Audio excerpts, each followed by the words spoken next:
Muy buenas noches, bienvenidos en directo a nuestra cita de cada jueves con el repaso de la actualidad aquí en Canarias al Día en Mírame Televisión. Y como cada jueves me acompaña en esta mesa el compañero de Onda Cero Canarias, Óscar Martín. Óscar, muy buenas noches. ¿Qué tal, David? Muy buenas noches. Un saludo, buenas noches a todos los espectadores. La verdad es que una actualidad muy intensa en las últimas horas, porque ayer nos levantamos con una noticia sorpresa. Primero podíamos leerlo en el digital Atlántico Hoy y minutos después, poco a poco, se iba confirmando la que ha sido sin duda la noticia política del día, porque el Partido Popular presentaba ayer, incluso en rueda de prensa ya por la tarde, la candidatura al Parlamento por la isla de Tenerife, con una cara inesperada. La sorpresa, insisto, la presencia de Rebeca Paniagua, la periodista de la Radio Canaria, en los últimos tiempos también vinculada al programa Buenas Tardes Canarias en la televisión canaria, será la número 1 del Partido Popular al Parlamento de Canarias por la isla de Tenerife. También se presentaba en rueda de prensa la candidatura, esta ya más previsible, anunciada ya previamente, de Lope Afonso al Cabildo de Tenerife. Óscar Martín, la noticia del día, sin duda, Rebeca Paniagua, esto era algo que no estaba en ninguna esquiniela. Supongo que a ti también te habrá sorprendido. Sí, efectivamente, a mí me sorprendió. Yo creo que sorprendió a gran parte, en este caso, de los periodistas en aquella mañana, y además, de hecho, sorprendió, puedo contar esta noche, que sorprendió a destacados dirigentes del Partido Popular de la isla de Tenerife, a miembros del Partido Popular de la isla de Tenerife, entre otras cosas, lo digo porque incluso cuando se presentó por la tarde de manera urgente, yo consulté, cuando de hecho se filtró, lo publicó este digital de Tenerife, consulté a algunos destacados del Partido Popular de Tenerife y desconocían efectivamente que fuese así, incluso desconocían el hecho de que se iba a producir una rueda de prensa donde le iban a presentar de manera oficial. Algunos evidentemente lo conocían efectivamente, porque nosotros incluso lo habíamos conocido igual que ellos a través de un digital. En cualquier caso, ha sido una sorpresa. Hay cierto desconcierto en algunos miembros destacados, repito, del Partido Popular de Tenerife. No quiero decir que todo, también militantes y afiliados, gente conocida del Partido Popular de la isla de Tenerife, con los que yo he podido conversar, entre otras cosas porque, bueno, el presidente del Partido Popular, Manuel Domínguez, junto al presidente del Partido Popular de Tenerife, su mano derecha, Emilio Navarro, habían negociado hace varias semanas, hace ya algún tiempo, lo habían propuesto a la señora Paniagua esa posibilidad y tardó con mucha discreción. Evidentemente lo llevaban a rajatabla, muy discreto, y nadie conocía efectivamente esa apuesta del propio presidente del Partido Popular, Manuel Domínguez. Dices, Óscar, que esto, bueno, pues mucha gente no lo conocía dentro del partido, que en general, bueno, entiendo que habrá sectores que no terminen de entender esta decisión, porque al final Rebeca Paniagua es una persona que se ha dedicado al periodismo en los últimos años, no está vinculada directamente ni a la política ni al Partido Popular. Sí. Y habrá otras figuras dentro del partido que a lo mejor tenían esa esperanza, claro, de ser candidatos, ¿no? Son los llamados, no me refiero solamente a ellas, son los fichajes, esos que le llaman en la política los mirlos blancos, ¿no? Que luego no gustan en las bases, en los afiliados, los que llevan toda la vida en el Partido Popular, los que están trabajando directamente en el Partido Popular. Es curioso porque cuando conocemos esa noticia a través del digital, evidentemente se arma cierto revuelo, y rápidamente, al mediodía, de manera urgente, es cuando convocan la rueda de prensa de manera urgente el propio presidente del Partido Popular, Emilio Navarro, donde evidentemente anuncian al mediodía que de manera oficial iban a dar cuenta esa misma tarde en la sede del Partido Popular en Tenerife de la presentación de la candidatura al Parlamento y del Cabildo Insular de Tenerife. Evidentemente sabíamos todos quiénes eran ya los nombres. A nosotros nos hubiera gustado en la noche de hoy poder tener ya una primera conversación con Rebeca Paniagua desde el Partido Popular. Nos han dicho que no, que todavía no van a exponer a Rebeca Paniagua, pues en este caso un programa como este, para responder a nuestras preguntas, pero sí que nos va a atender el secretario general del Partido Popular en Canarias, Poli Suárez, a quien ya podemos saludar a esta hora de la noche. Poli Suárez, muy buenas noches. Buenas noches. La verdad que muchas gracias por atendernos en un día muy intenso a nivel político y a nivel de actualidad, por esa rueda de prensa que daban ustedes ayer en la tarde para anunciar las candidaturas al Cabildo de Tenerife, Lope Afonso, y como nosotros hemos venido contando aquí, quizás la más sorpresiva, de Rebeca Paniagua. ¿Por qué Rebeca Paniagua como número 1 al Parlamento de Canarias, Poli? Bueno, saben que desde el 23 de enero, en el que elegimos a Manuel Domínguez como presidente del Partido Popular de Canarias, uno de sus mensajes y de sus mandatos para su equipo era abrir las puertas del Partido Popular. ¿Para qué? Pues para incorporar a todas aquellas personas que pudiesen aportar, que pudiesen también colaborar con ideas, ya digo, con propuestas al proyecto que encabeza Manuel Domínguez. Rebeca Paniagua, como bien estaban comentando ustedes, pues es una de esas incorporaciones, eso es una muestra de esas puertas abiertas que quiere el presidente del Partido Popular de Canarias. Por lo tanto, a lo largo de todos estos meses se ha hecho un trabajo de incorporación de muchas personas, quizás más anónimas que nuestra compañera, Rebeca Paniagua, pero es verdad que ha habido muchas incorporaciones en las distintas organizaciones insulares. Rebeca, ya digo, es una muestra de esas ganas de apertura del presidente autonómico del Partido Popular, y es un mandato además que nos hizo nada más ser elegido presidente del Partido Popular de Canarias. Lo que sorprende quizás no tanto es que entre o que forme parte de ese proyecto del Partido Popular, sino que sea la cabeza de lista por la isla de Tenerife. Se lo pregunto, Poli, porque usted, que además es diputado en el Parlamento de Canarias, a cualquiera que siga un poco la actualidad del Partido Popular sabe que tiene otras figuras destacadas que llevan trabajando intensamente en los últimos 4 años en la Cámara Regional. Así a bote pronto se me ocurre, por ejemplo, la de su compañera Luz Reverón. ¿Por qué se ha primado a la figura de Rebeca Paniagua sobre otras posibilidades dentro de las personas que ya, insisto, pues llevan tiempo ya trabajando en la Cámara Regional?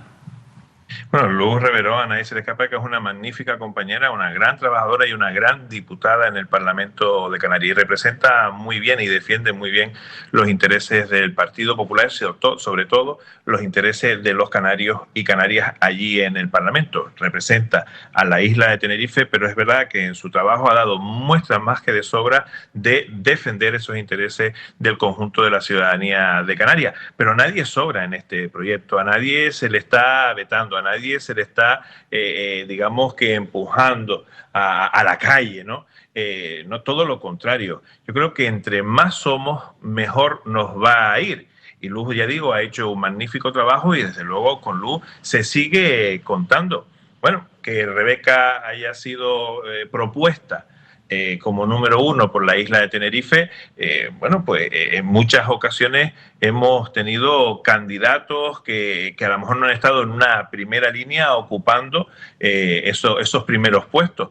Yo creo que lo importante son los equipos. Y Manuel Domínguez lo ha dicho en reiteradas ocasiones, él quiere hacer equipo, quiere un Partido Popular con músculo, un Partido Popular que sea capaz de recuperar esa confianza que hemos perdido a lo largo de los últimos años. Por lo tanto, yo creo que hay magníficos compañeros en la isla de Tenerife, hay magníficos compañeros en el resto de las islas y yo creo que vamos a hacer un gran proyecto, un gran equipo para poder solucionar o por lo menos intentar arreglar aquello que en Canarias no está funcionando bien.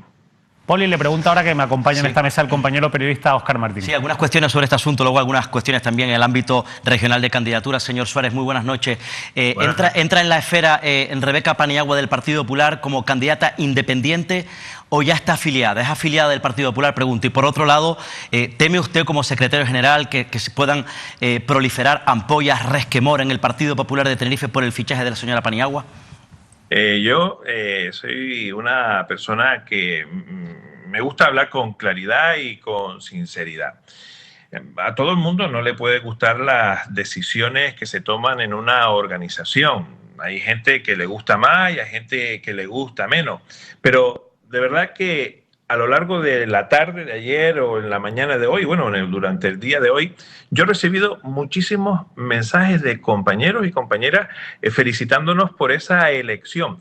Pero ya no solo en la isla de Tenerife o de la isla de Tenerife, sino también de otras islas, compañeros de otras islas. Por eso insistía antes en que lo importante son los equipos. Para que haya un equipo de primera división debe haber un buen entrenador, pero también debe haber, lógicamente, buenos jugadores. Y en el caso del Partido Popular de Canarias tenemos un magnífico entrenador y tenemos magníficos jugadores. Por lo tanto, nosotros vamos a salir a contar a la ciudadanía el proyecto del Partido Popular o el proyecto que el Partido Popular tiene para Canarias. Hemos venido haciéndolo durante la última semana con esa convención autonómica. Y hemos visto como colectivos que antes no se acercaban a nosotros por lo que pudieran decir o simplemente porque habían perdido esa ilusión ilusión, esa confianza en el Partido Popular, están volviendo, están colaborando. Ese plan para gobernar que presentó Manuel Domínguez, nuestro presidente, es un plan que se ha hecho trabajando con esos colectivos. Por lo tanto, yo creo que más que levantar ampollas, si se permite esa expresión, yo creo que lo que hay es una ilusión. Y la ilusión la ha traído a este partido el presidente Manuel Domínguez. Insista, señor Suárez, lo digo porque evidentemente el candidato, por ejemplo, Marco Aurelio, candidato del Partido Popular al Cabildo de Gran Canaria, que ya no va a ser candidato, fue como independiente. Yo insisto, ¿traen al Partido Popular a la señora Paniagua como independiente o a día de hoy ya está afiliada? ¿Es militante del Partido Popular? Sí, le pido disculpas porque no me acordé de contestarle a esa pregunta. La compañera Rebeca Paniagua va a ser afiliada del Partido Popular de la isla de Tenerife. Déjeme que le pregunte también si le parece algunas cuestiones, ya que estamos, señor Suárez. Sé que además también el Partido Popular en las próximas fechas, en las próximas semanas, va a ir anunciando candidaturas. Entiendo además que hay algunas que se retrasan, capitales de provincia que evidentemente tienen que tener la decisión, el visto bueno de Génova, de la Dirección Nacional. Pero, por ejemplo, me imagino, bueno, entiendo ya que usted será o es el candidato del Partido Popular al Parlamento por la isla de Gran Canaria. Luego le pregunto por otras cuestiones.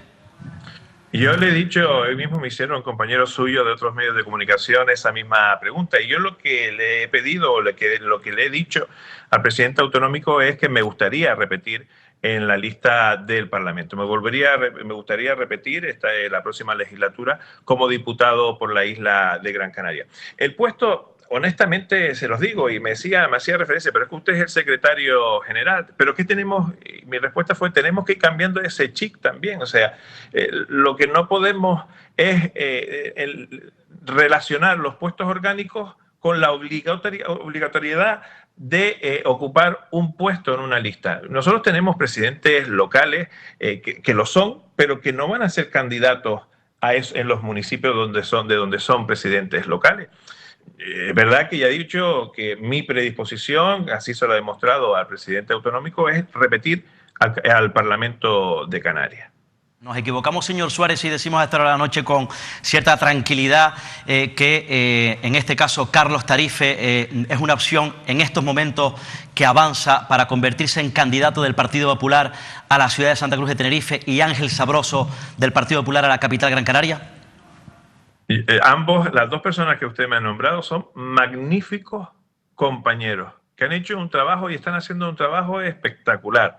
Pero es verdad que a día de hoy las candidaturas a las dos capitales de provincia, Santa Cruz de Tenerife y Las Palmas de Gran Canaria, se anunciarán pues antes de que finalice el año.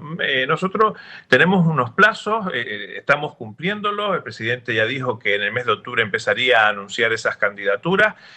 Ya ayer dio un paso, en la próxima semana daremos otras candidaturas, anunciaremos otras candidaturas por el resto de islas, pero sí es verdad que las capitales de provincia vienen marcadas por una directriz nacional, y la directriz nacional es que se tienen que presentar antes de finalizar el año, ni siquiera, no en el mes de octubre, no en el mes de noviembre, pero sí probablemente en el mes de diciembre.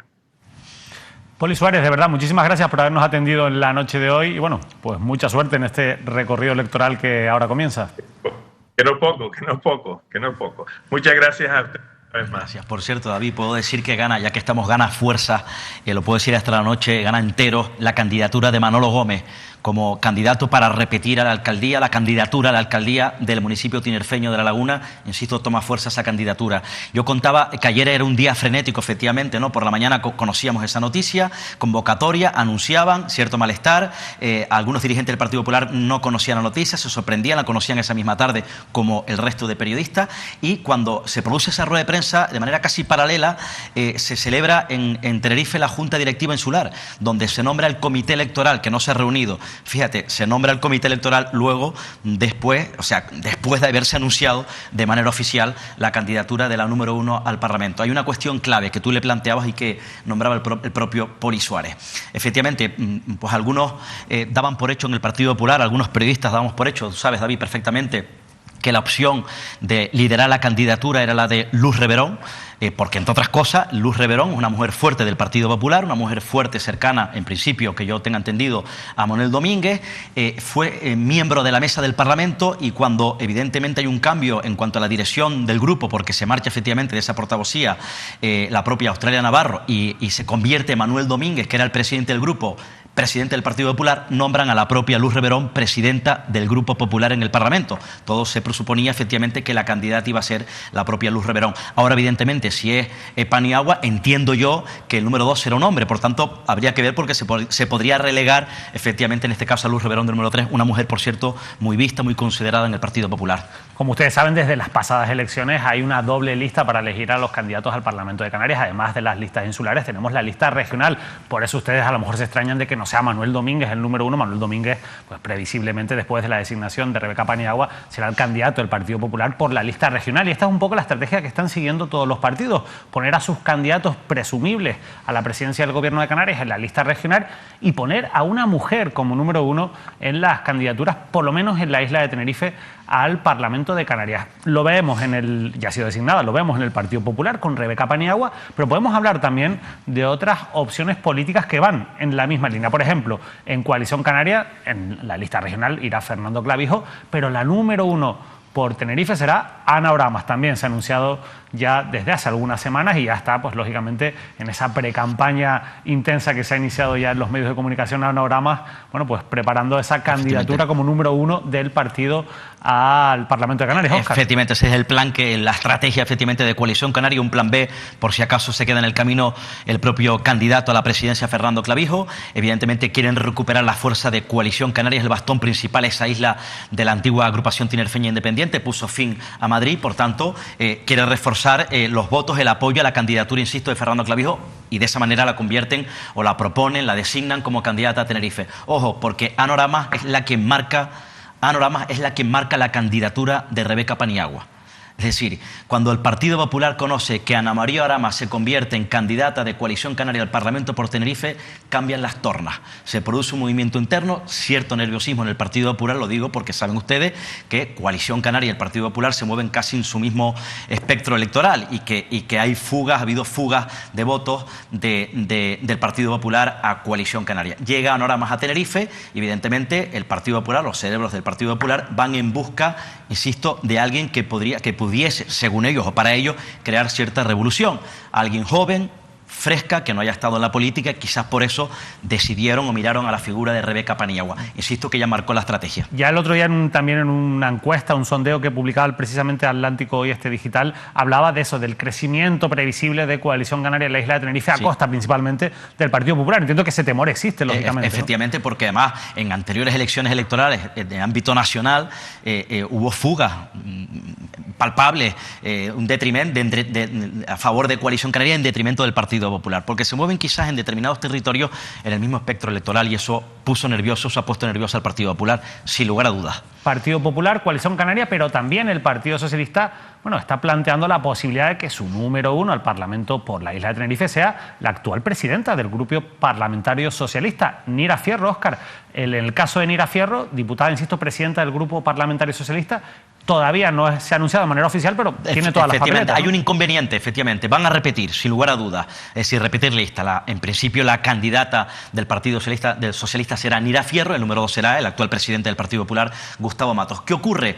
Que cambian las cosas. Hay una circunstancia, un factor que cambia con respecto a las anteriores elecciones, que en estos momentos Nira Fierro es la secretaria de organización del Partido Socialista en Canarias. Tiene una gran responsabilidad interna, la amplia familia del PSOE en Canarias. Evidentemente eso pues le motiva, le provoca que tiene que estar más en un trabajo regional, pero sin lugar a dudas yo estoy convencido, así me lo confirman o me lo medio confirman, que están trabajando efectivamente en repetir la candidatura, por tanto Nira Fierro detrás de Gustavo Matos, o delante de Gustavo Matos. Y en el caso de Podemos Canarias, veremos en qué confluencia o de qué manera confluye Podemos Canarias en las próximas elecciones. Sabemos que en las últimas lo hizo en una coalición con partidos como Si Se Puede, ECUO u otras formaciones políticas como Izquierda Unida. La pregunta es qué va a ocurrir en las próximas elecciones. En principio, todas las papeletas también son para una mujer, como número 1 al Parlamento por la isla de Tenerife. En este caso, Laura Fuentes Vega, la actual coordinadora de Podemos Canarias, Óscar. Sí, hay un proceso de primarias abierto en las instituciones en Podemos, hemos avanzado muchos nombres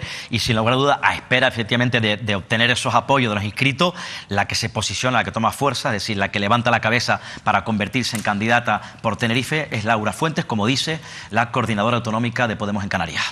Veremos hasta qué punto. Parece que también en ese proceso ya se van despejando también algunos nombres a nivel insular. El de Manolo Marrero también lo comentábamos la semana pasada. Y Daira Afonso, por ejemplo, en La Laguna.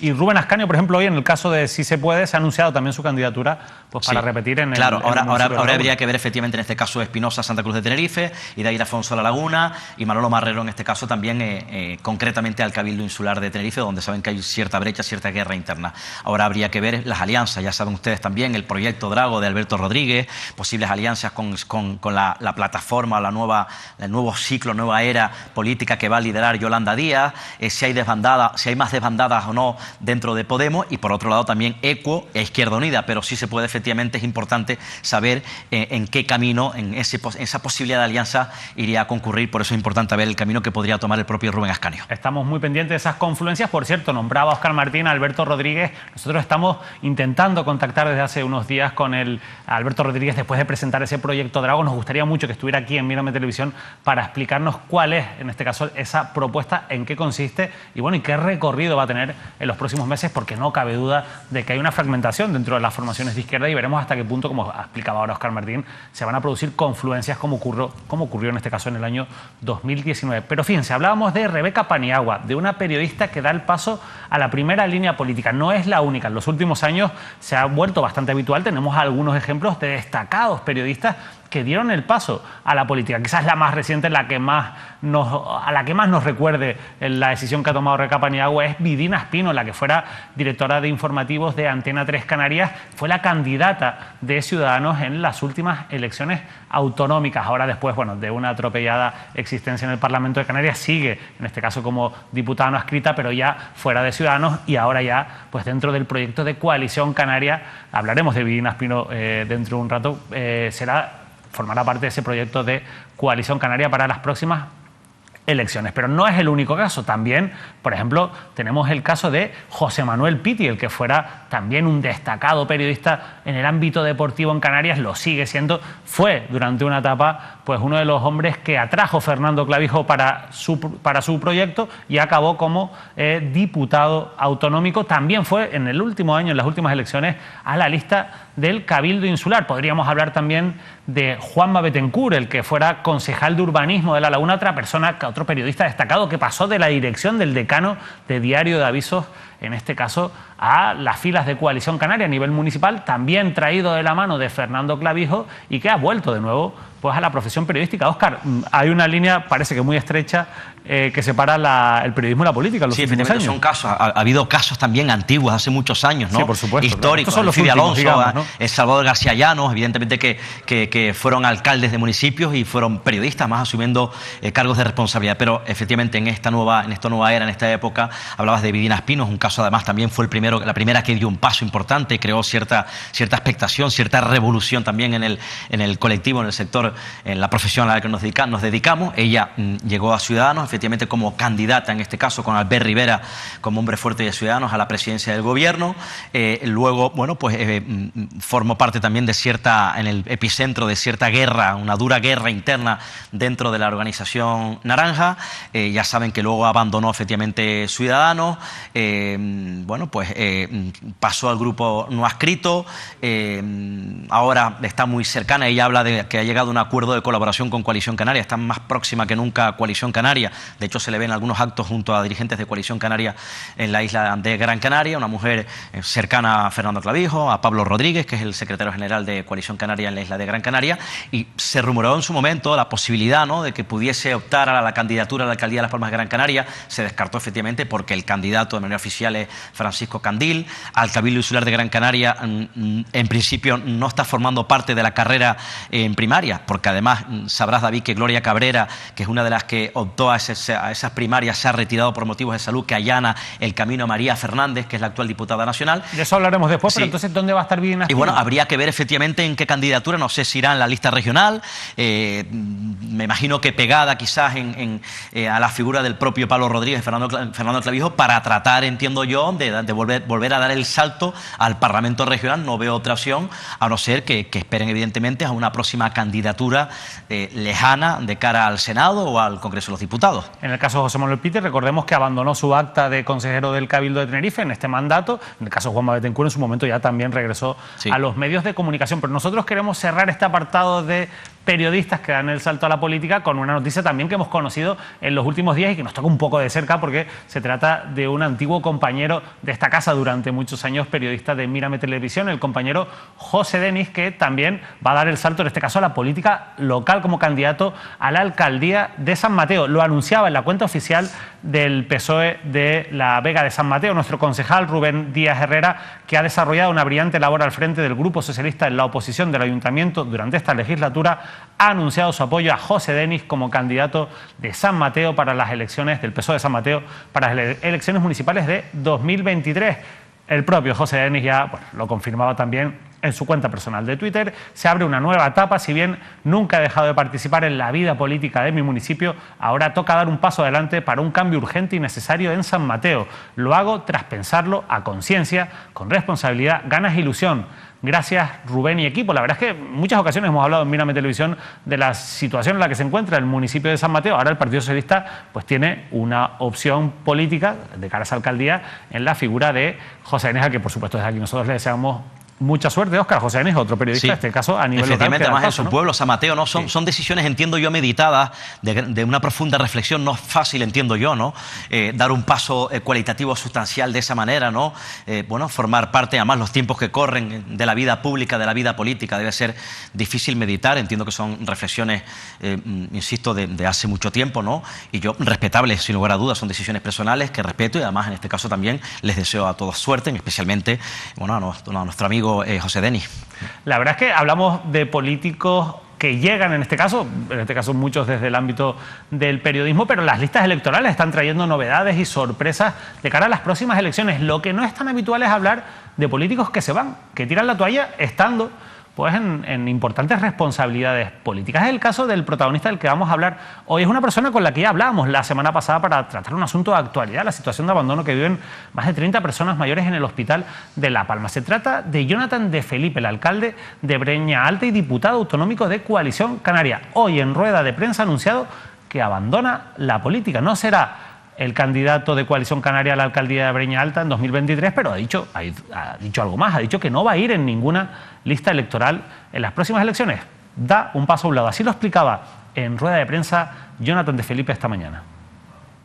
En el día de hoy he convocado a los medios para decir y anunciar que no concurriré en ninguna lista a las elecciones del año 2023, de mayo de 2023.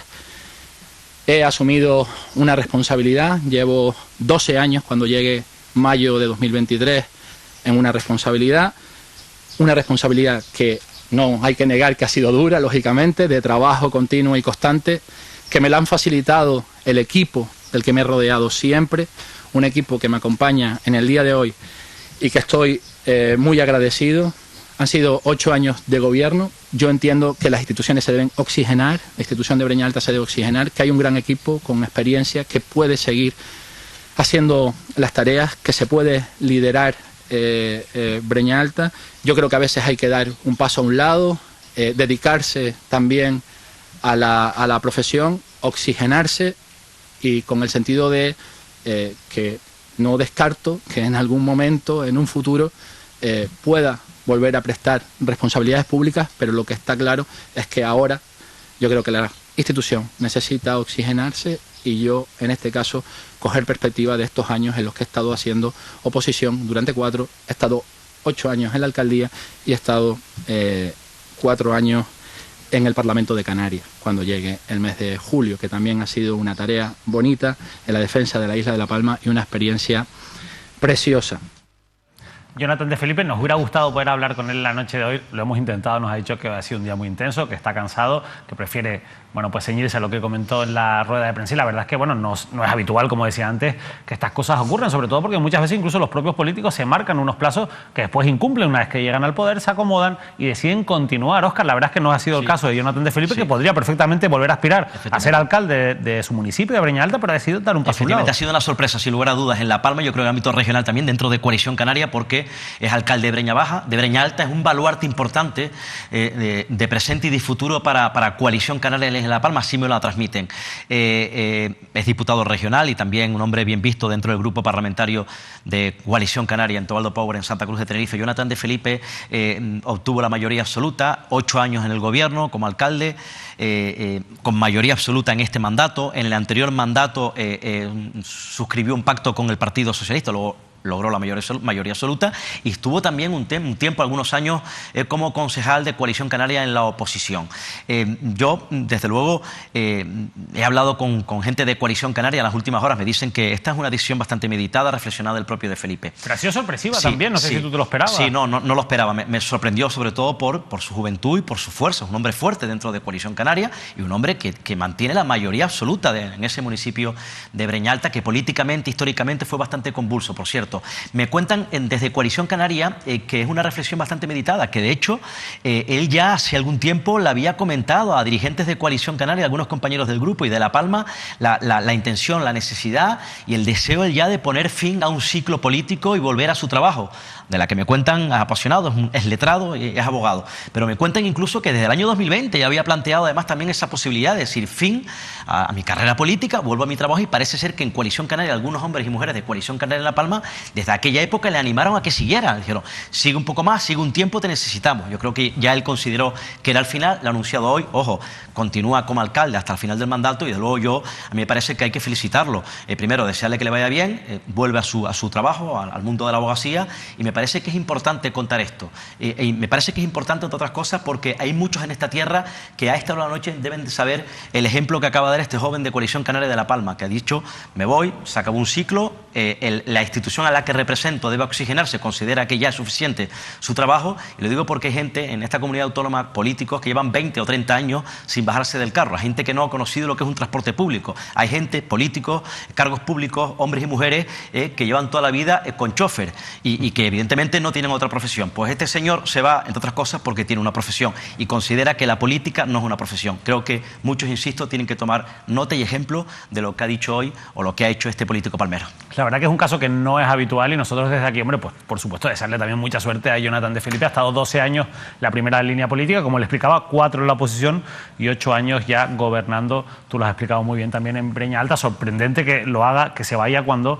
está gobernando con mayoría absoluta, cuando consiguió un gran resultado para Coalición Canaria en las últimas elecciones. Y no anda Coalición Canaria en La Palma, bueno, pues sobrada de caras conocidas, de caras importantes, porque, bueno, después de la salida de Antonio Castro en su momento, de un poco ese desmembramiento de lo que era la antigua API, la Agrupación Palmera Independiente, ¿qué futuro le ves a Coalición Canaria? Sí, porque se recuperó Coalición Canaria, se fue recuperando, pero hubo un cambio profundo. ¿Qué hombres fuertes le quedan? Claro, un cambio profundo con una división profunda. Hombres del sector, por ejemplo, del que fue presidente del Cabildo de La Palma, diputado regional, que era José Luis Perestel, un sector muy cercano, y un sector muy cercano al propio Antonio Castro.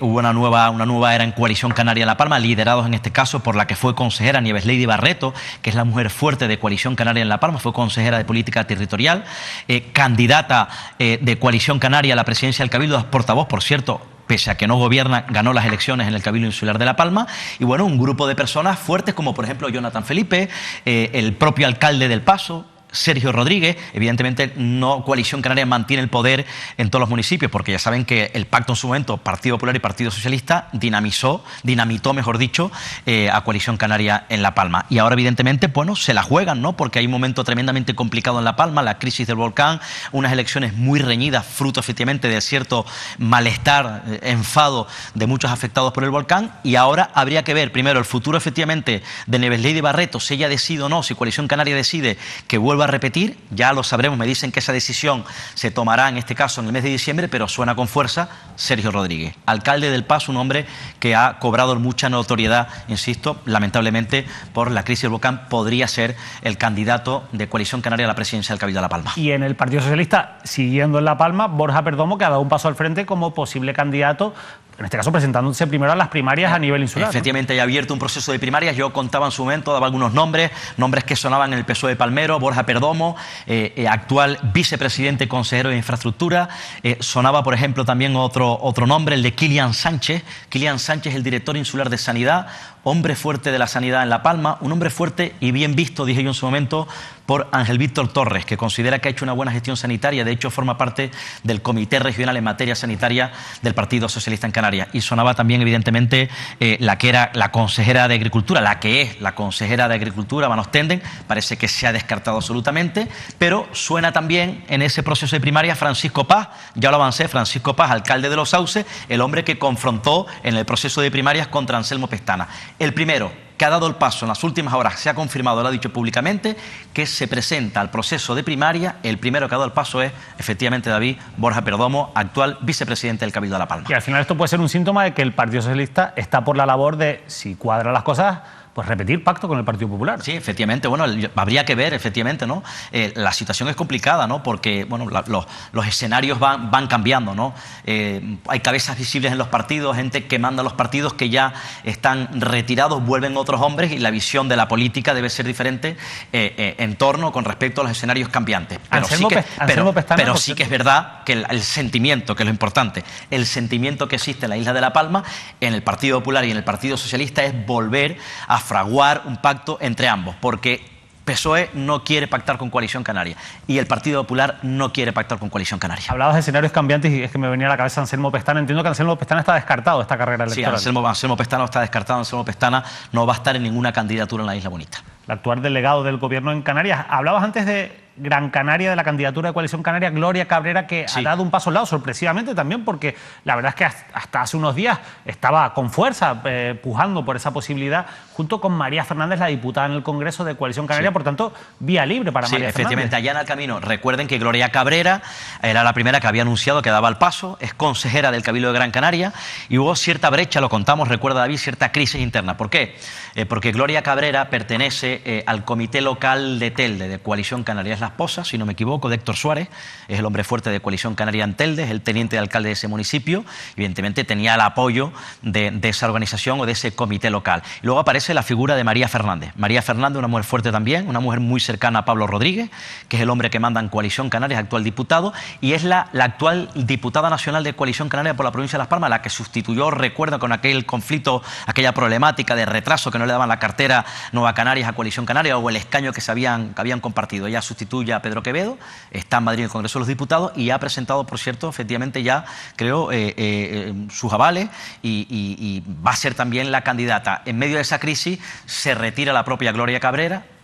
Ella argumenta por problemas de salud, por tanto, allana ya el camino, insisto, despeja esa guerra que había y allana el camino a la candidatura a María Fernández, insisto, actual diputada nacional por Las Palmas de Gran Canaria. Y hay una noticia, Óscar, que no sé si conoces, a mí me la han mandado, una noticia de hoy, la verdad es que no la conocía, me la pasaban hace un momento unos compañeros, está en elespejocanario.com, que dice así: Casimiro Curbelo reconoce conversaciones con los 7 concejales del PSOE en Arona, con esos 7 concejales díscolos que finalmente se han separado del proyecto de José Julián Mena. Esto a mí me llama la atención, Óscar, también porque en su momento se especuló con la posibilidad de que si José Julián Mena abandonaba finalmente el Partido Socialista o era expulsado del Partido Socialista, cosa que al final no va a pasar, va a ser el candidato del PSOE de nuevo en las próximas elecciones, también se hablaba de que Casimiro Curbelo podría haber intentado atraerlo a su órbita. ¿Qué opinas de esa posibilidad de que Casimiro Curbelo esté pescando en los discos? Yo entiendo que esa estrategia que surgió, que trascendió la posibilidad de que Casimiro Curbelo, efectivamente, que tiene mucha fuerza, por cierto, como saben, en el sur de Tenerife, que les voy a contar, hay una población gomera en el sur de Tenerife muy potente, y él tiene ahí contactos con muchos ciudadanos, con empresarios y con ciudadanos normal y corriente que viven allí, con colectivos sociales, deportivos, etcétera, ¿no? Y yo creo que eso fue una estrategia del propio Casimiro Curbelo. Primero, que podría llegar a la posibilidad de tratar de pescar o de negociar con el propio José Julián Mena. Yo creo que al final lo que pretendía, yo no sé si fue verdad o no, pero lo que pretendía el propio Casimiro Curbelo, que estratégicamente es muy bueno, es poner nervioso al Partido Socialista. ¿Por qué? Porque con esa estrategia, evidentemente, pescar en una plaza donde hay mayoría absoluta, en un revuelo o en un posible error de la dirección del partido, pone muy nerviosa a la dirección del partido, porque evidentemente ve, primero, que rompe el PSOE en Arona y que evidentemente un hombre fuerte que tiene fuerza o que tiene mucho hilo en Arona podría pescar al que podría ser su candidato. Yo no descarto que esté haciendo guiños en este caso. Aparte, evidentemente, ya sabes que era complicado llegar a un poco a Mena, ¿no? Porque el presidente del PSOE en ese municipio era un hombre en principio muy cercano a Mena, que es el propio, si no me equivoco, Agustín Marichal. Que no se lleva precisamente bien con Casimiro Curbelo. Y la relación entre Gomero también, Gomero de Baigran Reyes, la relación entre Casimiro Curbelo es palpable y notable en la isla, y el propio Agustín Marichal es nula. Y entiendo que ahora los díscolos, efectivamente, peleados con el propio Mena, con el propio Agustín Marichal y con ese sector núcleo duro, querrán volver a recuperarse políticamente. Y yo, como sé que el propio Casimiro Curbelo tiene una organización política inscrita en el municipio de Arona, que es una agrupación que él quiere extender por toda la isla de Tenerife, que va a la conquista de algunos candidatos, hombres y mujeres, para asentarse en la isla de Tenerife. Arona es una plaza importante, repito, tiene inscrito ese partido. Yo no descarto, efectivamente, lo tiene muy fácil, que empiece a pescar a hombres y mujeres que conocen perfectamente ese municipio. Entiendo además que del entorno de esos hombres y mujeres díscolos, probablemente hay mucha gente con raíces gomeras.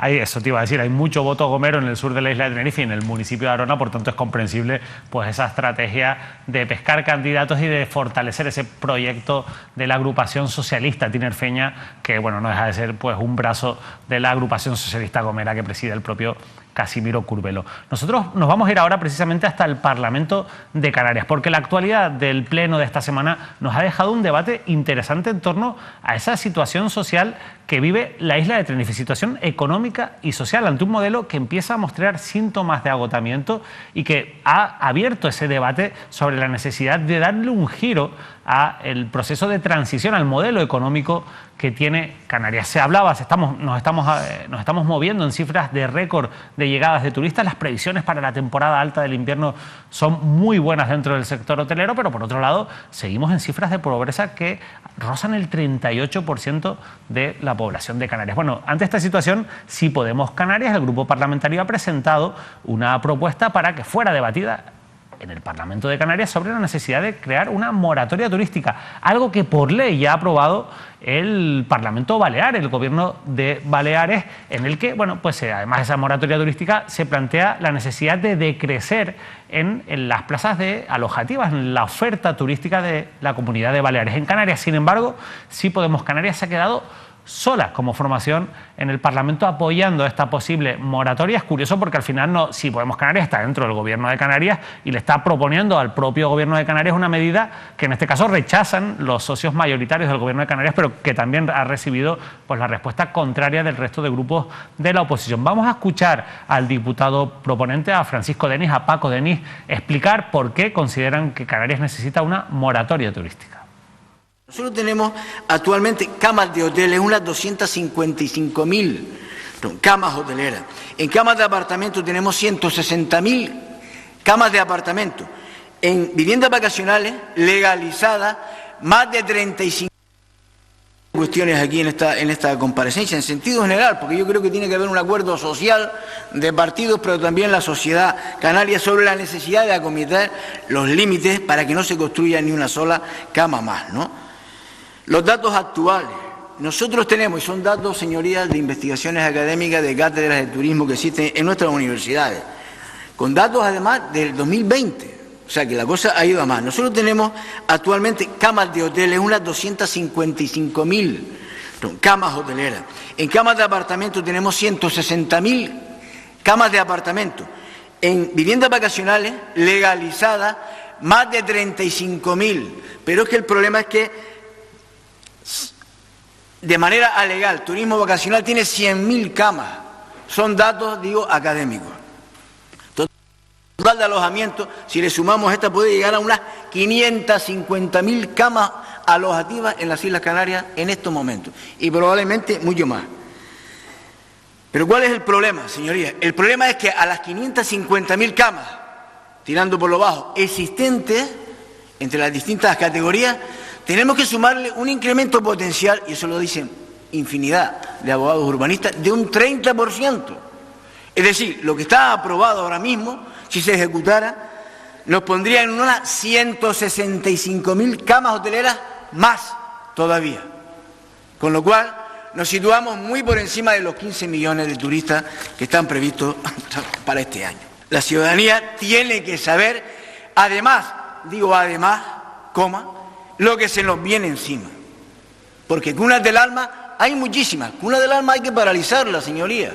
Y en eso está trabajando este gobierno. Pero el problema es que la ciudadanía tiene que saber qué es lo que se nos viene encima. Entonces, lo que se nos viene encima es, de lo que hay, un 30% más. La respuesta de la consejera de Turismo del Gobierno de Canarias, Yaiza Castillo, fue en la línea de, bueno, no es el momento de una moratoria. También aportó Yaiza Castillo muchísimos datos sobre por qué considera que no es el momento de frenar la creación de nuevas camas alojativas en el archipiélago canario. Pero me gustaría que escuchasen la conclusión con la que cerró su última intervención en el Parlamento de Canarias. Al planteamiento, al objeto de esta comparecencia, el concepto de moratoria en sí mismo implica la asunción de medidas temporales que en muchos casos no resuelven la raíz del problema. El objetivo debe ir más allá de la visión cortoplacista que implica la aplicación de una norma legal que se limita a prohibir la apertura de nuevos establecimientos por un tiempo limitado. Los objetivos de la sostenibilidad, del equilibrio territorial, de la redistribución social de los beneficios generados por el turismo, que todos perseguimos, no me cabe la menor duda, pueden alcanzarse mediante el desarrollo adecuado de la regulación actualmente vigente, que tenga en cuenta, en su caso, la aplicación de criterios asociados a la sostenibilidad en su vertiente medioambiental, social y económica. Y a mí, la verdad que parece, señorías, que hemos olvidado desde 2001 a 2015 hubo moratorias en toda Canarias, incluida, sin contar en este sentido, la del 1992 a 1998 en Gran Canaria. ¿Se consiguió algo con esta moratoria? Me pregunto. En los términos en los que se ha planteado aquí, la moratoria turística, ¿para qué? ¿Mejoró las condiciones socioeconómicas de los canarios y canarias? La respuesta es no. Los tenemos aquí ahora mismo, los datos. Y ello porque entendemos que es un error asimilar la sostenibilidad con el crecimiento cero. Entiendo que es un error de partida. Repito, hay que buscar el equilibrio, desde luego, que medioambiental, social y económico, pero desde otro punto de vista y no necesariamente desde el crecimiento cero. Ya lo han escuchado, Yaiza Castillo en boca, en este caso también no solo la Consejería de Turismo, sino el Gobierno de Canarias considera que no es el momento, que no toca y que además que no es suficiente una moratoria para cambiar pues esa realidad de Canarias y se basa en experiencias pasadas. En cualquier caso, bueno, Óscar Martín, la verdad es que un debate intenso que llega al Parlamento de la mano de Sí Podemos Canarias, que llama la atención porque Sí Podemos es miembro del gobierno, pero en este caso, bueno, pues no le tienen muy en cuenta en este debate, ¿no? Sí, la moratoria turística, efectivamente, no es la primera vez que hay controversias entre la fuerza que representa Podemos en el Parlamento regional, que es socio del Pacto de las Flores, miembro del Pacto de las Flores, con, en este caso, otras fuerzas políticas del Pacto de las Flores, en este caso, por ejemplo, con Yaiza Castillo, que es la consejera de Turismo. Es un asunto muy sensible, el territorio, el turismo para la formación morada. Ya saben que Yaiza Castillo forma parte de la agrupación socialista de La Gomera, de Casimiro Curbelo en el gobierno, lo nombrábamos antes, y con algunos aspectos concretos que además también se han debatido en Consejo de Gobierno, pero están creando ciertas discrepancias. Esta tarde, precisamente, David, le preguntaban al propio Julio Pérez, el portavoz del Gobierno y consejero del Ejecutivo, acerca de, bueno, si entendía o creía que en cierta medida Podemos pudiese estar iniciando cierto desmarque, ¿no? Si pudiese estar desmarcándose en algunos asuntos concretos, prioritarios, fundamentales para ellos y para su electorado, del Partido Socialista y del resto de miembros del Gobierno. Al más puro estilo, entiendo yo, Podemos en el Cabildo Insular de Tenerife, que trató de desmarcarse, incluso rompiendo con ese acuerdo con el Partido Socialista. Yo no descarto que sea una estrategia conjunta de Podemos. Y Julio Pérez dice que sí, que hay asuntos con los que hay confrontación, que se tratan en el Consejo de Gobierno, que hay ciertas discrepancias, pero que al final, como un gobierno, evidentemente, se toma la decisión en el Consejo de Gobierno, llegan a acuerdos. Pero cree, evidentemente, que son asuntos o cuestiones que no dañan de manera textual, a la estabilidad del gobierno. Yo sí creo que Podemos comienza la senda o el camino para tratar de distanciarse en algunos asuntos clave del resto de socios del gobierno. En esa línea es muy significativo. Hoy ha publicado en su cuenta de Twitter hace 9 horas Podemos Canarias un tuit en el que precisamente dice: otra vez nos quedamos solas, e insiste en que somos la única fuerza del gobierno que aspira a superar la depredación y construir un futuro de cuidado de las islas y sus gentes. Parece que evidentemente hay una estrategia, al menos de comunicación, al menos en las iniciativas que se presentan, de desmarcarse de los socios del gobierno. Porque sin romper el pacto, ¿eh? Sí, sin romper el pacto. Efectivamente, el pacto no se rompe porque los sueldos son bastante sabrosos y exquisitos. En este caso Podemos ya sabe que hay una estrategia. Ellos pudiesen estar liderando, y es palpable, yo considero que en algunos momentos lo está liderando, algunos movimientos sociales que están saliendo a la calle. Recuerden el pasado fin de semana, manifestaciones en Tenerife, manifestaciones en Canarias, macroproyectos que pudiesen atentar al territorio sensible de esta comunidad autónoma, que es precisamente lo que está denunciando Podemos en el Parlamento y lo que denuncia ante la propia Yaiza Castilla. Y ese gran colectivo, ese movimiento social de la calle que comienza a aparecer en esta comunidad autónoma, pero insisto, a pocos meses de un proceso electoral, es ahí donde quiere evidentemente rascar, si me permiten en la expresión cotidiana, ese guiño, esos votos Podemos. Porque Podemos entiende además, y yo considero que en determinados momentos es verdad, el Partido Socialista, no sé ni cómo y por qué, le está dando la espalda a los que fueron sus votantes, a los que fueron sus colectivos, porque el Partido Socialista está muy metido en los despachos en estos momentos y no está precisamente en la calle. O si no, que se lo pregunten, en este caso, los del Circuito del Motor, Cuna del Alma, o repito, los que estuvieron el pasado fin de semana por las calles de Santa Cruz de Tenerife. Nos vamos a ir a publicidad, Óscar. Como saben nuestros anunciantes, es muy importante, bueno, pues que sigan confiando en este programa para poder contarles todo, como estamos analizando esta actualidad, sin filtros, sin censura. A la vuelta, temas de muchísima actualidad, algún tema judicial importante, el más destacado sin duda, la situación del caso Mascarillas. Hoy ha roto su silencio el administrador de la empresa que presuntamente estafó al gobierno de Canarias, Raico Rubén González. Vamos a irnos a la redacción de Canarias 7 y estamos viendo ese titular tan llamativo. El dueño de RR7, que es el nombre de esa empresa, aporta mensajes que desmienten lo declarado por Conrado Domínguez, por el director del Servicio Canario de Salud. Vamos a hablar de esa declaración, lo vamos a hacer con Fran Fajardo, compañero periodista desde la redacción de Canarias 7. Y también hablaremos de otro juicio importante, el de Blas Acosta, el viceconsejero de Economía. Se ha sentado en el banquillo de los acusados esta semana por el llamado caso Gesturpa. Esto y mucho más después de la publicidad.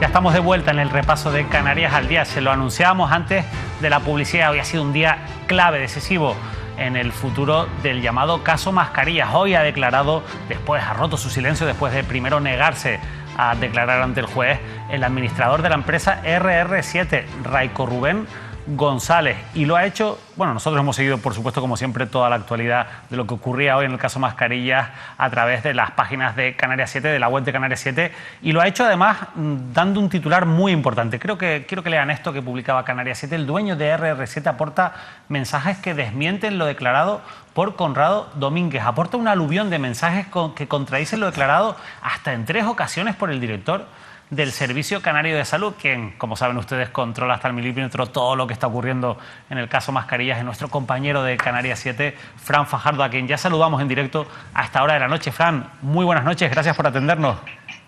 Buenas noches, gracias a ustedes. Día decisivo, como decíamos, ha declarado Raico Rubén González. ¿Cuáles son tus conclusiones y, sobre todo, qué nos puedes contar hasta ahora de la noche de la declaración del empresario? Pues, como tú comentabas, es un día decisivo porque hoy, pues quizás el procedimiento judicial ha dado un vuelco total y absoluto, ¿no? Lo que al principio era un yo no sé nada por parte de todos los intervinientes, ¿no?, en este procedimiento. Por una parte, Conrado Domínguez, que decía que él no hizo nada, sino simplemente trasladar una oferta a lo que es el Servicio Canario de Salud, porque él estaba en obras públicas. Por otra parte, Ana María Pérez, la directora general de Recursos Económicos, decía que ella lo único que hizo fue obedecer órdenes de Conrado Domínguez, desmintiendo o contradiciendo lo que decía el propio Conrado. Y por otra parte, Raico, que decía que en cualquier caso que él no había estafado, que él ha sido víctima de una estafa y que él lo único que hizo fue intentar suministrar unas mascarillas al Servicio Canario de Salud, que al final pues le salió rana al negocio, por decirlo de alguna forma, porque el material que le trajeron aquí a Canarias pues era falso y él tuvo que pagarlo. Pues eso era un punto de partida. Ahora el giro es total. ¿Por qué? Porque la versión que ofreció Conrado, por una parte al fiscal anticorrupción de las diligencias preprocesales, por otra al propio juez instructor cuando fue citado a declarar, y por otra también, evidentemente, al propio presidente del gobierno, que siempre le ha negado que él tuviese participación de forma activa e incluso pasiva en lo que es el proceso de gestación de ese contrato de emergencia. Pues hoy pues Raico lo ha desmontado. ¿Cómo?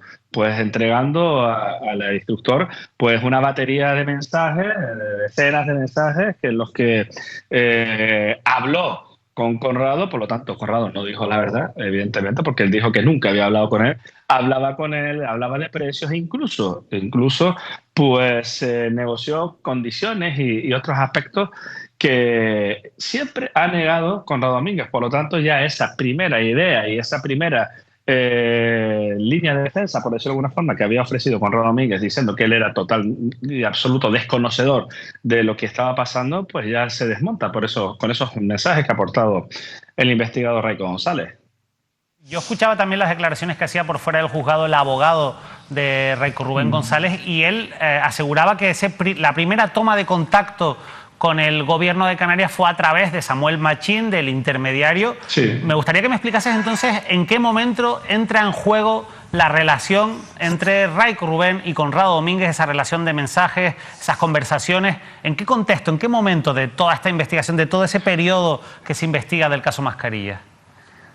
Pues quizás lo que puede parecer en principio una cuestión compleja, ¿no? Un entramado, una idea preconcebida, un plan, pues no, fue algo tan simple y llano, por decirlo de alguna forma, como que según declara según declara Raico, insisto, con esas premisas, ¿no? Y con esa precaución que hay que tener siempre, con la presunción de inocencia, evidentemente, según declara Raico y según acredita con esos mensajes, fue una figura que es la de Samuel Lastras, íntimo amigo, según Raico González, de Conrado. Conrado dijo que no lo conocía, que simplemente eran conocidos de balonmano, pero Raico dice que son íntimos amigos y colaboradores, quien pone en contacto a Samuel Machín, ese intermediario, para que Samuel Machín le utilice a Conrado para traer esa mercancía. Es decir, es sencillo, el Servicio Canario de Salud buscaba un material, Osvaldo Lastras pues es el que se lo dice a Samuel Machín, intermediario comisionista, y Samuel Machín dice: ¿quién me puede facilitar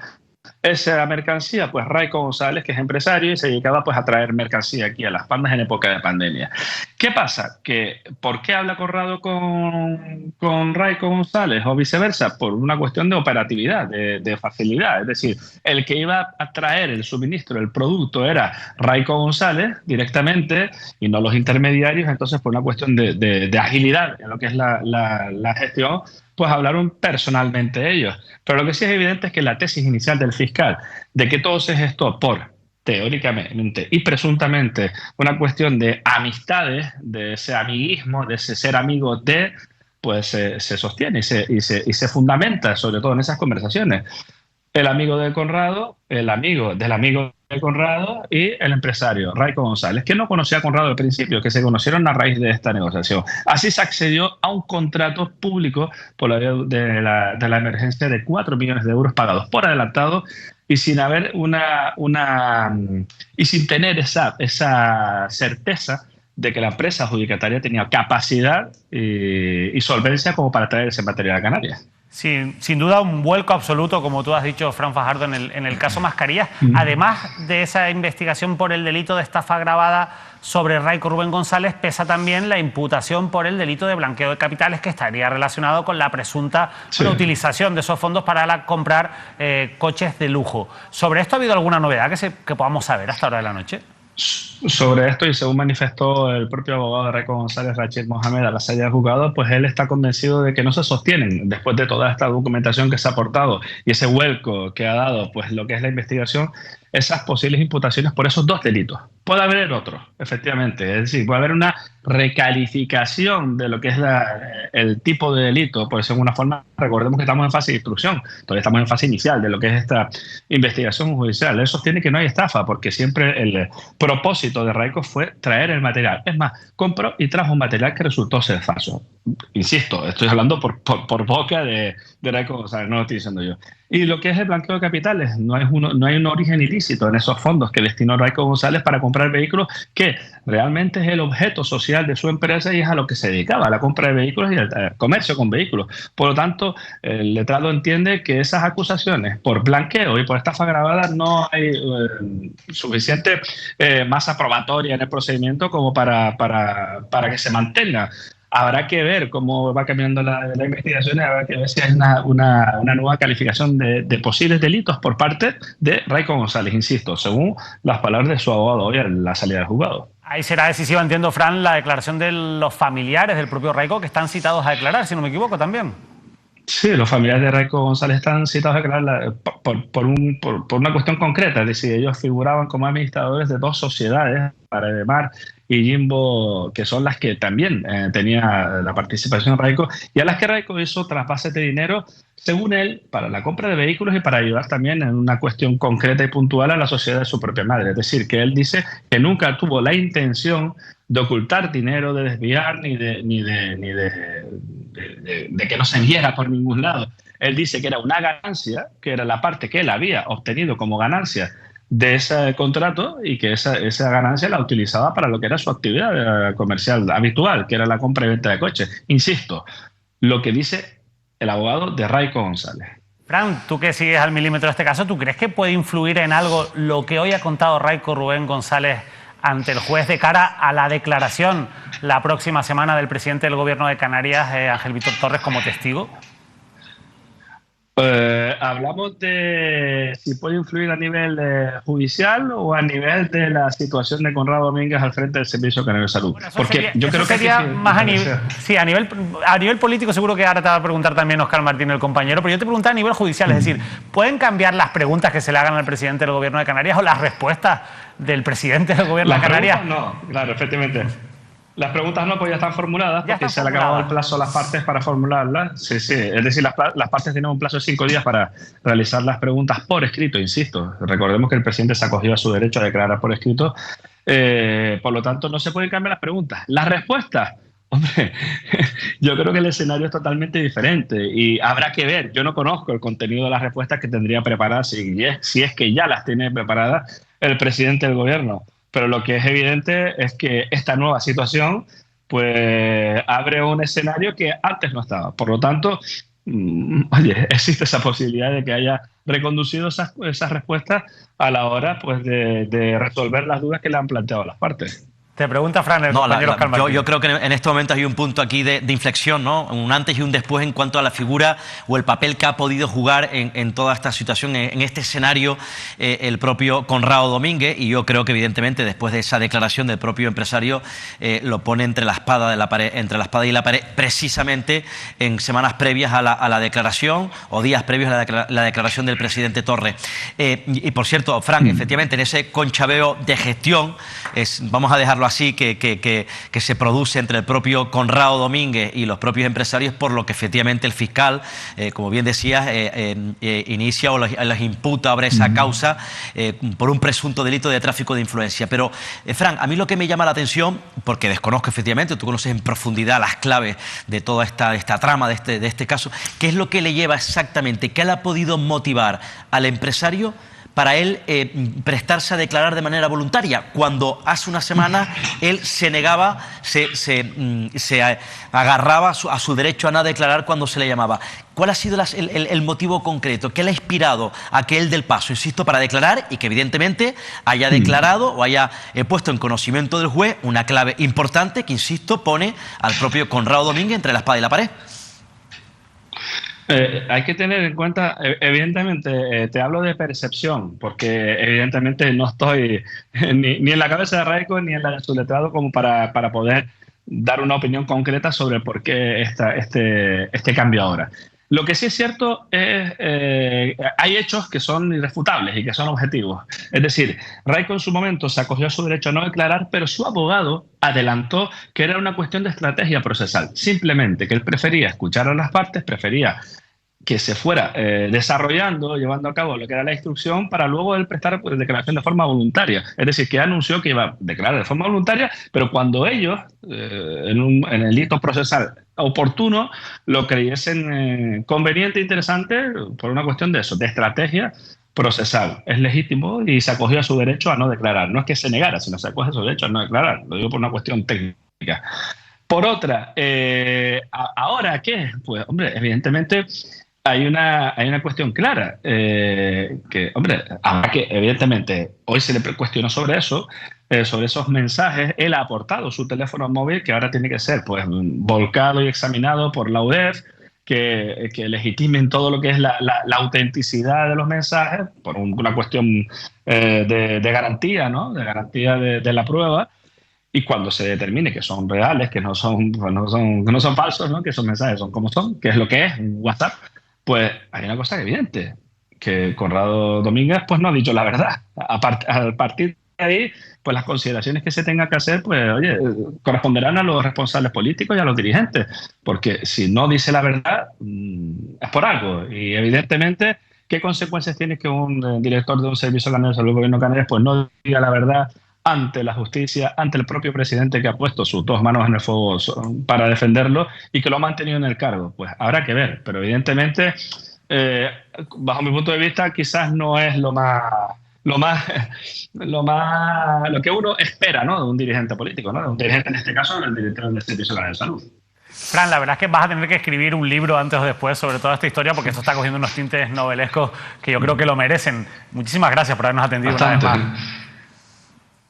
Sí, muchísimas gracias a ustedes por el seguimiento que le están haciendo pues, a este caso y a las informaciones que nosotros damos en Canal 7. Y si hace unas semanas hablábamos de que el caso estaba naciendo, ¿no? Por decirlo de alguna forma, en lo que es en la vía judicial, pues ahora vuelve a nacer, vuelve a recorrer otra vía totalmente diferente. Habrá que ver la reacción y la respuesta por parte de tanto de Conrado Domínguez, Ana María Pérez y del resto de partes que están personadas, y sobre todo, insisto, es de invita a la reflexión, pues a partir de ahora, qué postura sigue adoptando los servicios jurídicos del gobierno de Canarias, que están personados como perjudicados en este procedimiento, cuando se supone que están defendiendo los intereses del gobierno, ¿no? Y en esa búsqueda de recuperar los 4 millones, y ven que dentro de esa lista de investigados siguen habiendo un alto cargo, que es Conrado Domínguez, y una funcionaria como es Ana María Pérez. Pues nosotros seguiremos leyendo las páginas de Canarias 7 para enterarnos de todo lo que ocurre en el caso Mascarilla. Fran Fajardo, periodista de Canarias 7, muchísimas gracias. Muchas gracias a ustedes, buenas noches. Lo comentabas, Óscar Martín, la clave política es la gran pregunta. Después de la declaración del empresario, ¿seguirá Ángel Víctor Torres protegiendo a Conrado Domínguez? Efectivamente, será Ángel Víctor Torres, seguirá Blas Trujillo protegiendo a Conrado Domínguez, seguirá en este caso Sebastián Franqui, insisto, hombre fuerte también, hombre cercano al propio Conrado Domínguez, defendiendo la figura del director del Servicio Canario de Salud. En este punto hacemos un planteamiento, hacemos una reflexión pública. ¿Por qué?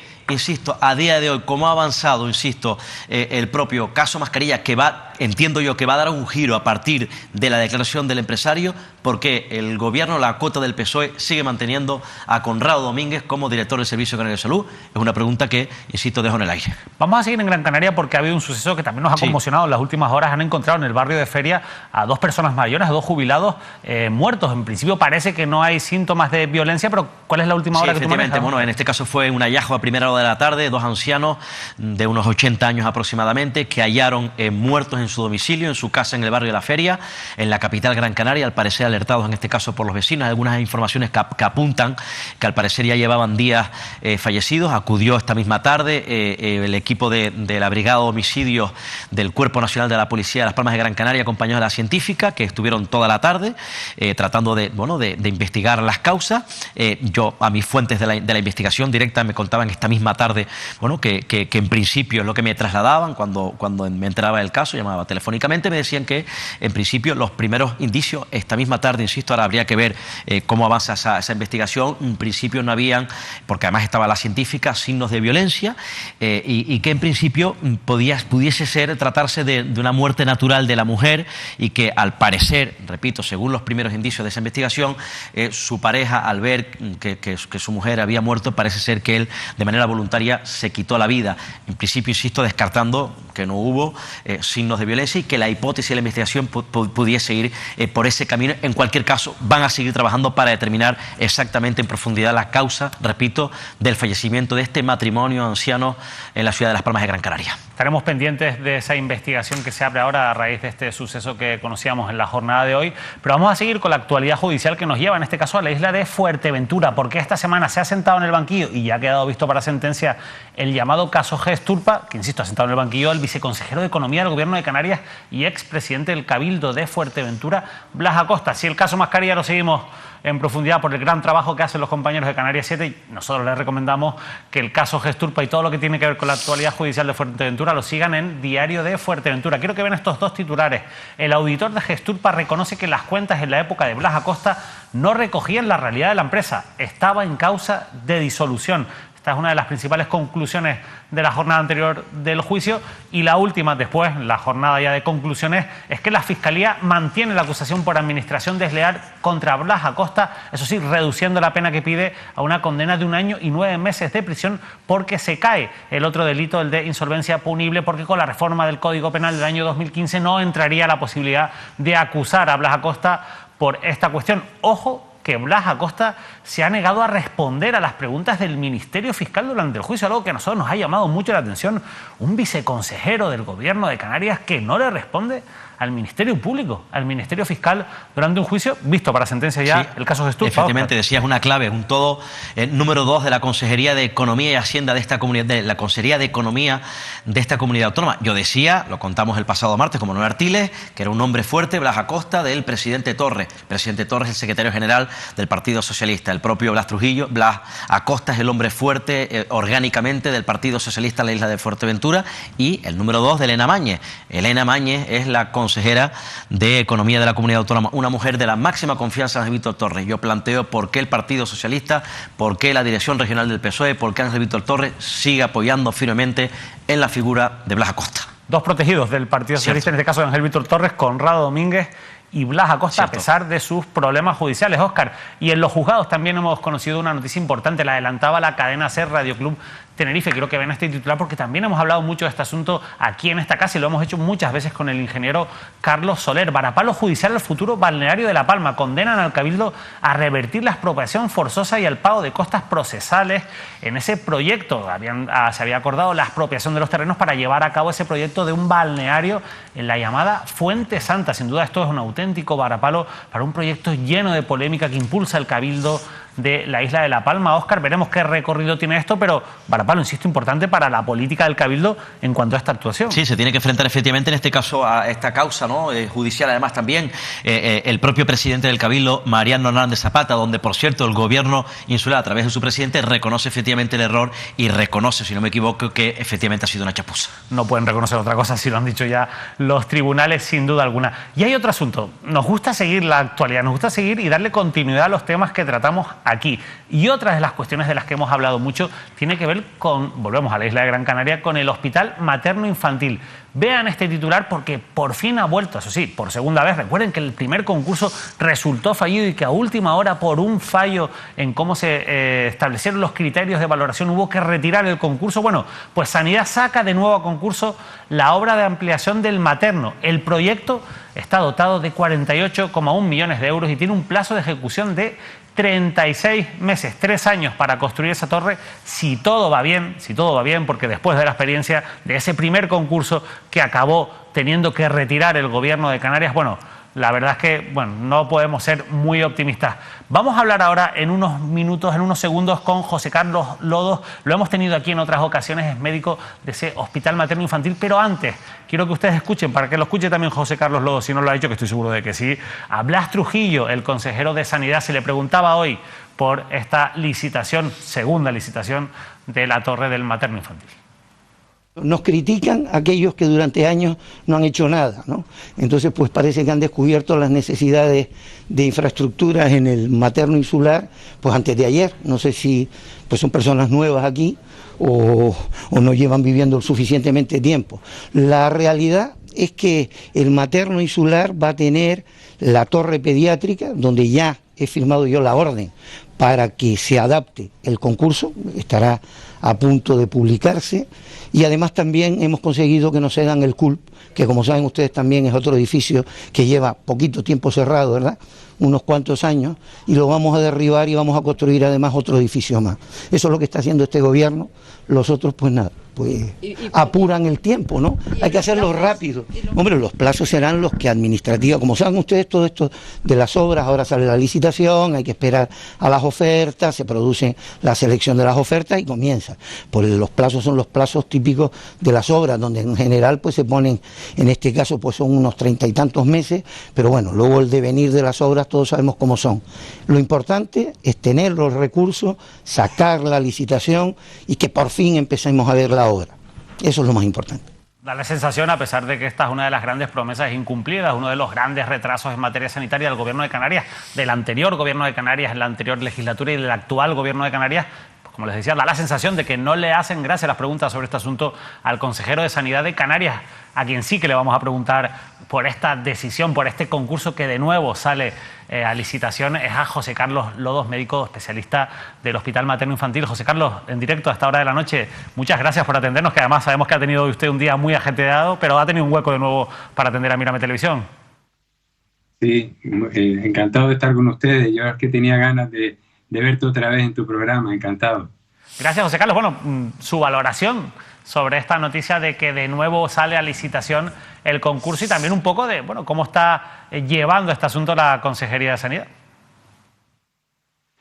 Bueno, esto fue ayer, nos enteramos ayer de otra vez la nueva licitación y vi efectivamente esas mismas imágenes que acaban de poner del señor Trujillo, ¿no? Ahí me recordó un poco pues en el 2016, que tú ya sabrás cuando cambió el gobierno del 2016 al 2017, y ya se nos había prometido incluso pues la unidad nuestra de oncohematología, ¿no? Y de hecho el consejero anterior a la Coalición Canaria del 2017 nos prometió que podíamos empezar ya a construir la obra. Luego llegó Coalición Canaria con su consejero y al final pues nos chafó un poco porque nos dijo pues que haría una gran torre infantil y que bueno, y ya todo eso lo demás lo conoces tú, ¿no? Esperando desde entonces. Yo es que desde mi punto de vista, si me permite ser sincero, yo cuando se abrió la licitación a principios de este año, en enero, pues yo me sentí alegre, ¿no? Porque bueno, por lo menos ya estaba en la plataforma de contratación. Ahora no me siento alegre, no me siento igual, aunque esté ya otra vez licitado en la plataforma de contratación, porque me decepcionaron porque a pesar de haber levantado el teléfono un montón de veces por el problema que hubo, como tú bien sabes, en la dirección facultativa desde febrero de este año, y no hacer caso ninguno, pero es que pasaban completamente, ¿no?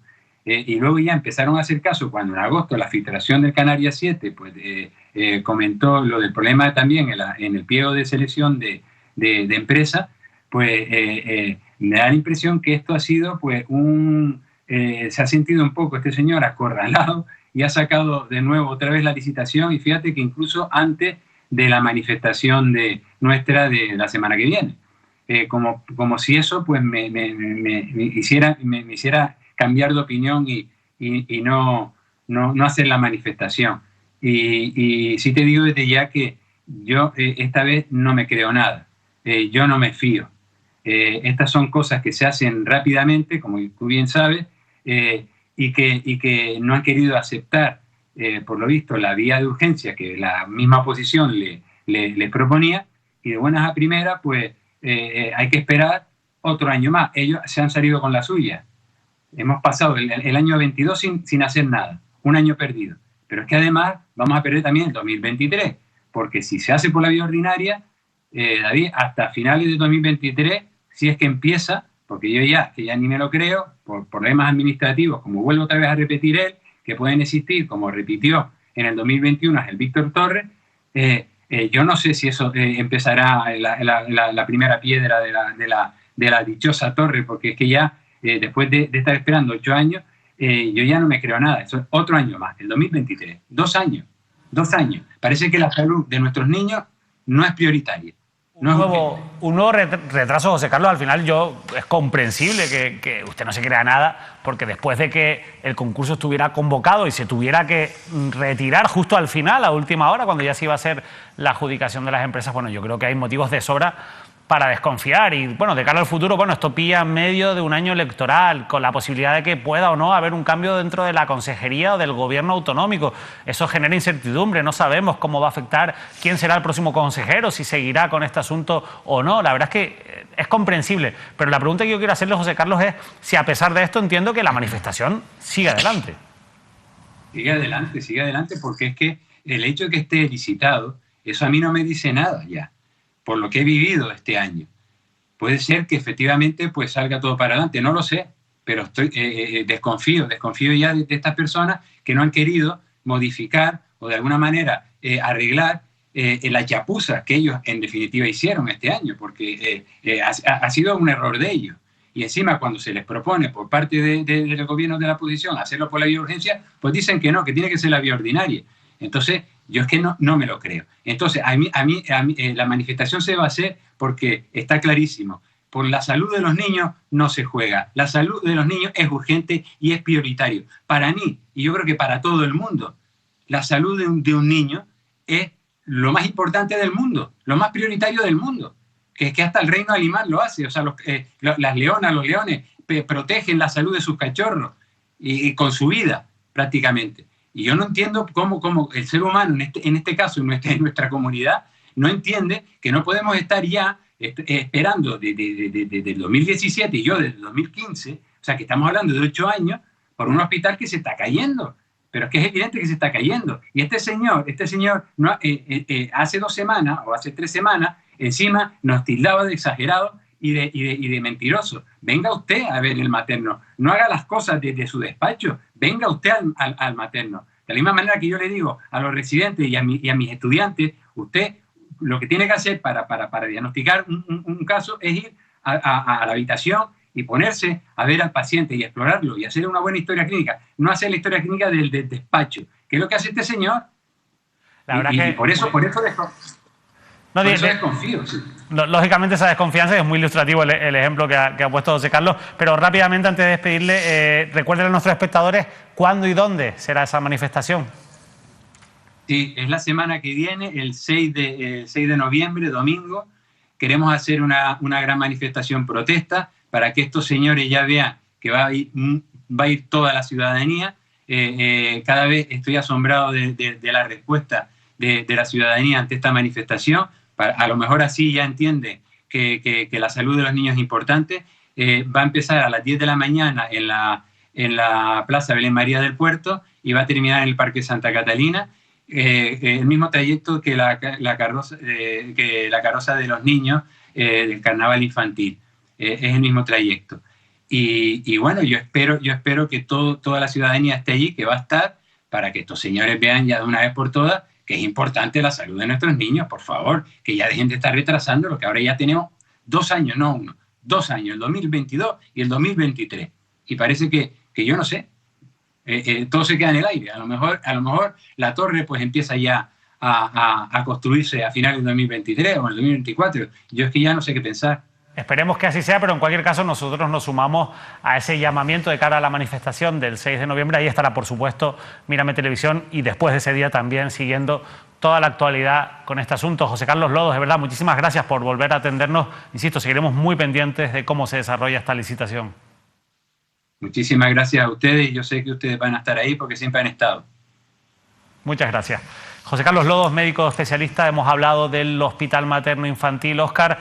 Parece que empieza a ver la luz, no podemos ser muy optimistas después de lo que ocurrió, pero querías hablarnos también del Hospital del Sur. Sí, ya que de estamos, Tenerife. efectivamente, hay cierto malestar e indignación eterno, por cierto. Yo creo que están bastante centrados, enredados con el caso Mascarilla, y yo entiendo además también que esto de momento no es una prioridad, entiendo, para la Consejería de Sanidad. Repito que están enredados en el denominado caso Mascarilla. Malestar en este ámbito, efectivamente. Además, yo apoyo públicamente, animo a que la gente apoye y vaya a esa convocatoria, a esa manifestación que ha anunciado y que ha recalcado el propio profesional sanitario. En el sur de Tenerife, ya saben, el famoso, histórico conflicto Hospital del Sur de la isla de Tenerife. Ya saben que en la comarca de esta zona de la isla de Tenerife llevan 20 años reclamando un complejo sanitario con las máximas garantías, porque así lo requiere la gran población que hay en esa zona del sur de la isla de Tenerife. Bien, me trasladan desde la plataforma, y se creó una plataforma, la plataforma en defensa del Hospital del Sur de la isla de Tenerife, que además ha protagonizado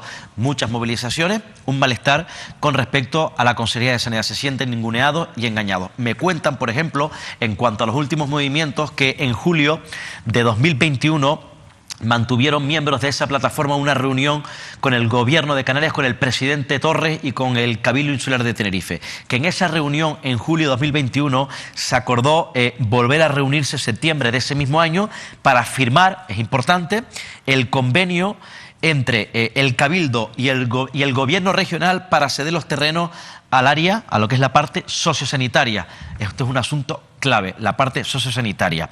Y conocer, por otro lado, el plan funcional de la nueva propuesta de ampliación del Hospital del Sur de la isla de Tenerife. Evidentemente, bueno, pues como saben, hubo unas circunstancias ajenas tanto para uno como para otros. Hubo un pico, evidentemente, de la pandemia, un momento clave con respecto a la situación sanitaria, y luego, pues efectivamente, la crisis del volcán de La Palma, ¿no? Ha pasado ya mucho tiempo. Ellos, de manera reiterada, han vuelto a ponerse en contacto con el Gobierno de Canarias para retomar esas conversaciones con, en este caso, respuesta cero. Este pasado día 17, es decir, hace unos días, la plataforma le dirige vía correo electrónico al presidente Torres un escrito transmitiéndole su malestar y su profunda decepción.